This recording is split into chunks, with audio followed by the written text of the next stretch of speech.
GASB recently performed a re-examination of standards related to debt extinguishments, and overall that research showed that these standards are working as they're intended to be. We did identify an inconsistency in some of the guidance.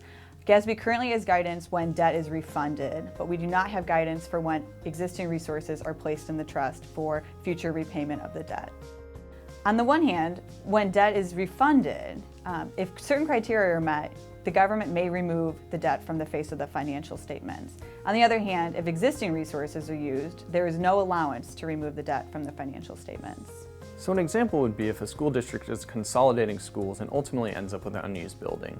The school district may choose to sell the building and use the proceeds to pay down some outstanding debt.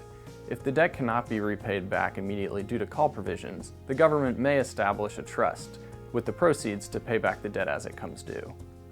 The term in substance defeasance refers to a situation where the debt remains outstanding, but irrevocable provisions and risk-free assets have been put in place to repay the debt.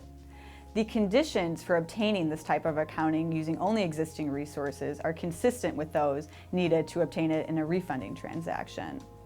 When debt is defeased in substance, it is no longer reported on the face of the financial statements, and the related assets that have been placed in the trust to repay that debt are also not reported on the face of the financials.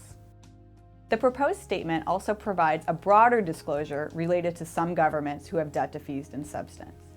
If the government is not prohibited from substituting the investments held in the trust with investments that may not meet the risk-free criteria, those governments should disclose that fact.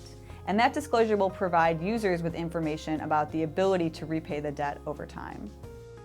Finally, the exposure draft addresses accounting for prepaid insurance related to debt.